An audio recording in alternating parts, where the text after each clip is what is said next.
السلام علیکم دوستو، امید ہے آپ خیریت سے ہوں گے۔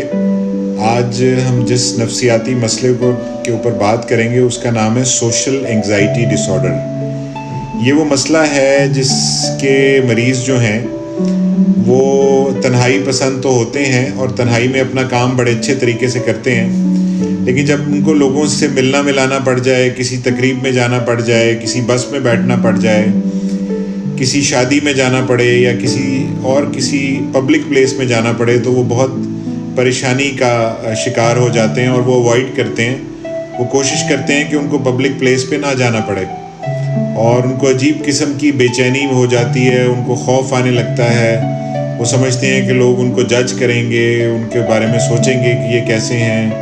ان کے دل کی دھڑکن تیز ہو جاتی ہے، ان کا منہ خشک ہو جاتا ہے، ان کے پٹھے کھچ جاتے ہیں اور ان سے کوئی بات نہیں ہو پاتی۔ یہ خاص جو بیماری ہے اس کو سوشل انگزائٹی کہتے ہیں، اور یہ دماغ کے اندر ایک خاص قسم کا کیمیکل ہوتا ہے جس کو سیروٹونن کہتے ہیں، اس کے کم ہونے سے ہوتا ہے۔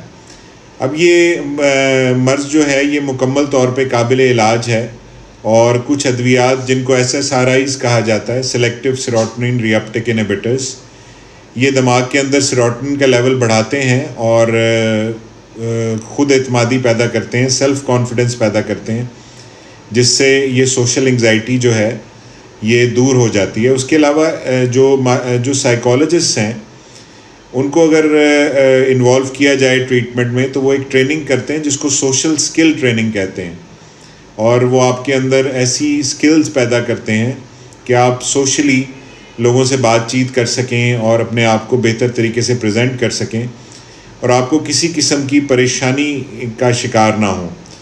تو یہ سوشل سکل ٹریننگ اور اس کے ساتھ ادویات اگر یہ دونوں ملا کے دی جائیں تو ایسے مریض بڑی جلدی ٹھیک ہو جاتے ہیں اور اپنی زندگی نارمل طریقے سے گزار سکتے ہیں۔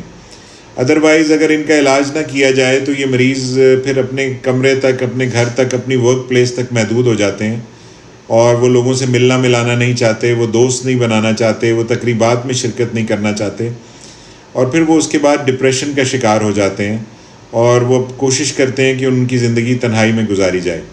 تو سوشل سکل جو ہے وہ ٹریننگ وہ امپورٹنٹ ہے، اور سوشل انگزائٹی ڈس آرڈر یا سوشل فوبیا جو ہے یہ مکمل طور پہ قابل علاج مرض ہے، اور اس کا علاج دوائیوں سے اور کاؤنسلنگ یا سائیکو تھیراپی سے ہوتا ہے۔